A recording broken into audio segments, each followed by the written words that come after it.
Di pa ako nag-umpisa, pawis na ako. I hope you can't hear the fan because I can't take a video without a fan because it's too hot in the Philippines. So we need a fan. So yeah. Okay, hi everybody. So it's CINEMALAYA season and it's gonna end on August 11. So I am fortunate enough this year to catch CINEMALAYA and to actually have the chance to watch it. And I've got this great idea to watch and react to CINEMALAYA trailers this year. So yeah, this is not actually my idea. I got inspired by Not Angel's video when a video that she did that she reacted to MMFF trailers last year. Some of the films actually doesn't have a trailer, so what we're gonna do is to watch the teasers, a 30-second teaser or at least less than 1 minute teaser that CINEMALAYA posted on their YouTube account. This year's CINEMALAYA, which is actually their 20th year, is a very controversial one because apparently they pulled out one entry, which is The Lost Sabongeros, and it tackles the cases of the missing Sabongeros, which the earlier report was 2021, and it features interviews from their families and news reports and cases as well. So it's very controversial because the case of the lost Sabongeros are a very controversial case here in the Philippines because no one can actually explain why these people went missing in the first place. So this film tackles that. That is the subject of the film, and it's a docu-film by GMA Public Affairs. And apparently, it was pulled out. It was cancelled due to security reasons, according to CINEMALAYA. They actually made an official statement regarding that, why they pulled out the Lost Sabongeros. So they are being called as Cinemalaya or Cinemalaya or thing of the sort. But I really do hope that they're gonna be able to release it to some mainstream platform like Netflix or anything that is mainstream, just so it can reach a lot more people. I've already said a lot and I haven't started yet. So we're gonna start watching it. I'm gonna first watch Kantil. Oh, wait. Sorry, I forgot the earphones. Okay, let's go. Masad ng nangin. Masa lang. Kana. Kamuragay na club.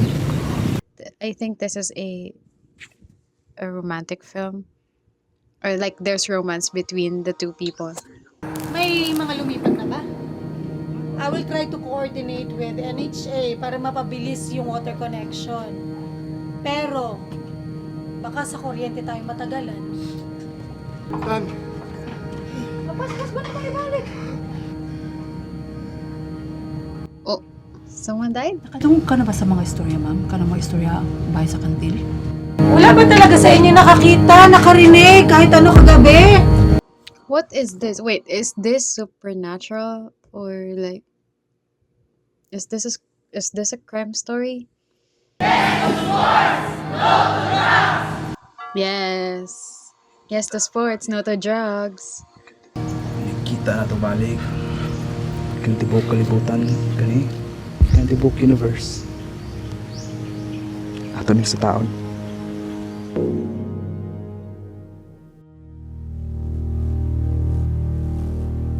Oh. The meaning of Kantil is strange. But what's happening? It has very like indie vibes, the color grading and everything. I can actually grasp what's the story, but it's interesting. So let's move on to the next. The next is Love Child. This stars Jane Orneza and RK Bagaching. It's just interesting. I really like their chemistry, but let's see. This looks like really mainstream film with mainstream characters or mainstream actors, but let's see. Hindi kayo kasal? Hindi kayo kasal? Ano naman? Char. Ay, kailan kayo magpapakasal? Ay, anong pakimote?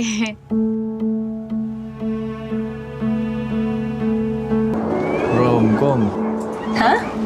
Lahat ng rom-com sa Pilipinas may kwelang kapitbahay. Tama. well, Kali is already 4 years old. Pero his mental capacity is that of a 9-month-old. Gagawin natin lahat para kay Kali. Bibigay natin sa kanya yung Wonderland. This is very, see the silver lining, look at the bright side. Pang mayaman talaga yung kondisyon ng anak ko. I'm sorry, ma'am. I am a mother of a child with autism. I wake up at 4 a.m. to help him every day. And I stay up late until 12 midnight for work every day. It's time to grow up and take ownership of your choices. Well, that's true. But it's not her fault that she was given an autistic son. Sinasabi mong mali ang anak natin? Na tayo yung mali para sa kanya. May kondisyon man o wala, mahirap talaga magpalaki ng anak dito sa Pilipinas. Spitting facts, bro. Matagal-tagal ko siya magiging baby dahil mabagal ang development niya. Masaya na ako dun.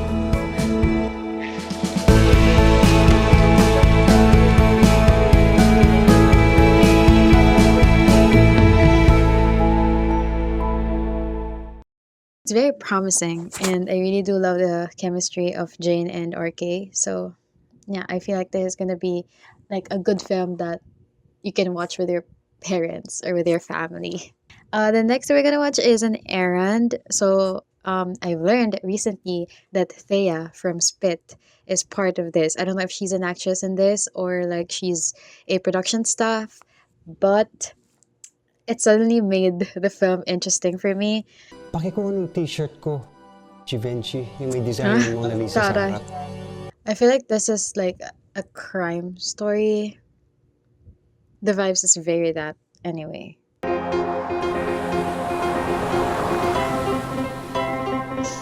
Okay. Is it done? Okay, nakuha niya yung damit na may Mona Lisa. At Gaano least. pa tayo katagal? Pwede tayong bitiwan. True. Is that Thea? You know. Okay, I'm watching this. And then on the lookout for Thea. Galing mo talaga, no? Siguro pinatago sa ebidensya. So I think his boss made a crime, and then that Mona Lisa shirt is like part of that crime, or it has something to do with the crime, and then nadawit si Sid Lucero for some reason.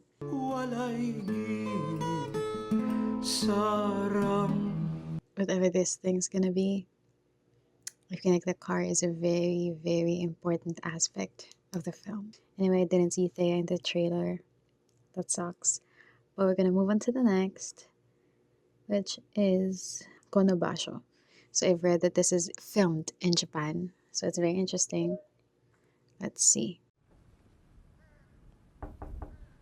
来たよ。お父さん。今、エラさんがこの陸前高田に来ていることを、お父さんは本当に喜んでると思うわ。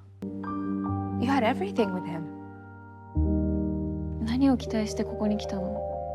遺産だけが目的なの？ I feel like this is gonna be a very heartwarming film.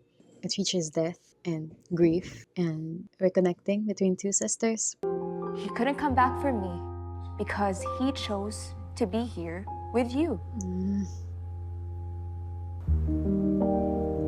I guess remembering the past keeps you from getting lost in the present. Ganda.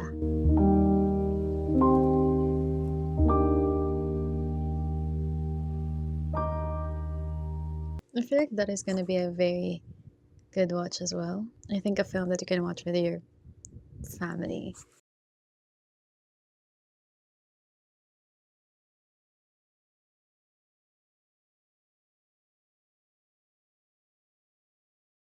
Anyway, let's move on to the next, which is The Hearing. So I only found the teaser of this, so that's what we're gonna watch.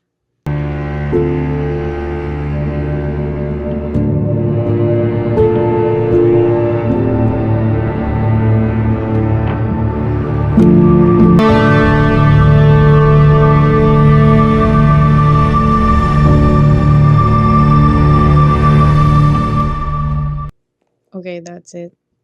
So one of the things that made me that made me choose to watch The Hearing out of all of the other films is it's very interesting because I feel like it's gonna be about like the struggles of being an impaired child, or like the struggles of a mother of having an impaired child being involved in a crime.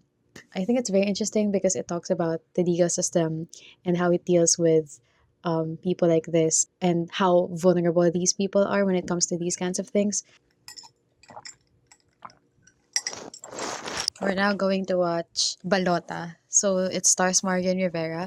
This is actually the one that my sister wants to watch, but for some reason I liked The Hearing more because of its premise. So yeah, we're gonna watch its trailer.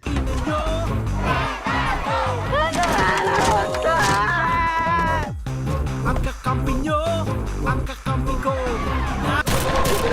Ang inyo. Oh, this is actually very interesting. What?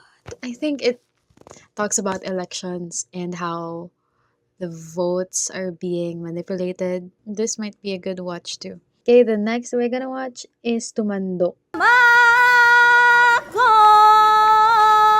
I think it features a tribe, a certain tribe.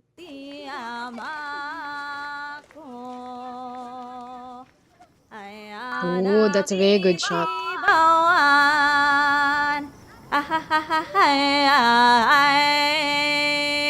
I think it's very simple, but it's very clever as well. It just features them. Tribes are not, I mean, we don't have that many films, especially mainstream films, that features tribal people or just like tribes in the Philippines in general. So I think this is going to be very interesting given that CINEMALAYA is being, consumed by a lot of people these days. So the next is the wedding dance. This is very tribal too. Nawatok kan apo kabunya. Antainda kayo, binbindisyon, antayin kayo magana-ganak. Okay, all this time, akala ko ako lang nakakarinig ng pinapanood ko. Because, hello, I'm using earphones. But apparently, tinig din sila sa loudspeaker. What the heck? This is working, by the way. I just don't know why. But anyway, I'm just not gonna use this anymore because wala siyang sense. The wedding dance, I think it also features a tribal tradition. I think it also features a tribal group and their tradition, so it's gonna be very interesting as well. I really do hope that films like these that feature tribes of the Philippines or just the culture and the tradition in general can be really mass produced and can be accessible to the general public, because it is one of the things that can be done to really preserve that culture and to make other people, especially those that are in the city, knowledgeable about these kinds of traditions, especially those that are not really being taught in school. So now we're gonna move on to the next, which is Gulay Lang Manong. The title is very like a comedic one, so we're gonna see if this is like has a touch of comedy in it. Alam mo talaga ang pinakasekreto dyan, ano? You know what's gonna be very interesting if this film tackles farmers. Ooh. Is this drug related?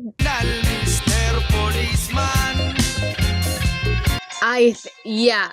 Sashabu ba kayo? Ha? Ay, hindi po, madam. Ha? Don't panic po. It's organic kami, di ba? Stop arresting me, I'm not a bad man. That is a very interesting and witty title. So, apparently, it talks about drugs. Very interesting. Okay, we have one more, Alipato at Muog. I think this is a documentary film as well about the brother of the director, because his brother went missing. I am appealing from the heart of a mother. Ang working hypothesis ko noon na military ang nag-abduct kay Jonas. Pero ang malaking tanong, bakit? There seems to be a cover-up. What is Jonas? I mean, what is his profession? Is he a journalist or is he an activist? Ito lang ang kaso na alam ko na ang court nag-rule that the Philippine Army is held accountable.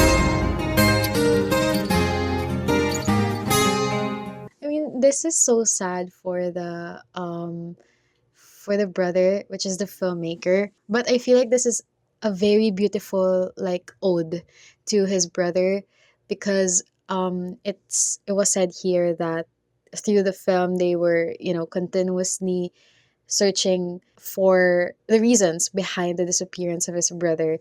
I feel like this is one of the movies that will leave you with a very heavy heart after watching it. So now we're actually going to watch the trailer of Lost Sabongeros. Sobrang interesting ng film na to. Kasi, I mean, tong mga Lost Sabongeros na to, they disappeared like without a trace. Like, walang kahit na anong trace or kahit na anong like marks na naiwan na magtuturo kung like sinong nag-abduct dito, sinong kumuha dito, anong nangyari sa kanila, wala, none. So it's very interesting na parang na-feature dito sa film na to, but it's such a bummer na hindi siya mapapalabas sa big screen with a lot of people watching. Yung aming kaanak na nagsabong at lumaban sa derby, eh hindi na namin makita. At nagulat tayo na aabot pala sa mahigit 30 yung mga tinaguriang missing sabongero na yan. In 1 year, Sabong gives government billions. A president that encourages sabong, encourages sugal? What the heck? You voted that? Sa mga pamilya rin nitong mga dumukot na to, hindi po magtatagal. Kung ano po yung nararamdaman namin sa loob namin at nararamdaman ng mga malilit na anak namin, mararamdaman din po ninyo yun. Ano na kaya ang ginawa sa anak? Ganito kaya na pinadudugunan nila? This is too painful to watch for me, no. Ako yung naka-experience talaga nun. Ako yung nakakita in my own eyes. They have a witness who surrendered. Buhay pa po ba ang mga nawawalang sabongero?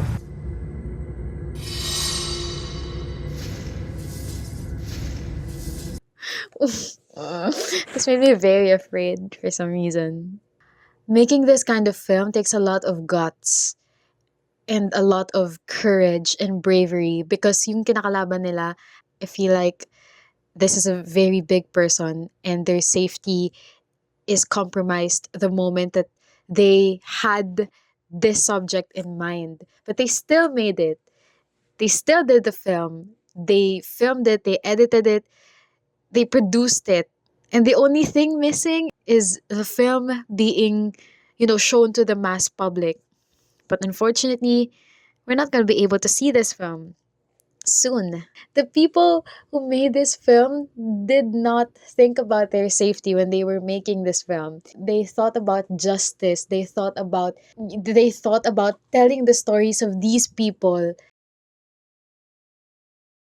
Okay, so that's it. There are a lot of interesting movies this year for CINEMALAYA. I think it was somehow diverse and tackles different social topics and social issues per film. I'm really grateful for the chance to be able to watch CINEMALAYA this year because for the past years I wasn't able to do so. So I was really grateful for that. Thank you so much. Support Filipino films. Support Philippine cinema because there are still a lot of great films that are there and that are yet to be made. So okay, so just a disclaimer before I end this video, I reacted as a viewer and as someone who's looking for a film to watch out of all of these entries. Yeah, just a disclaimer.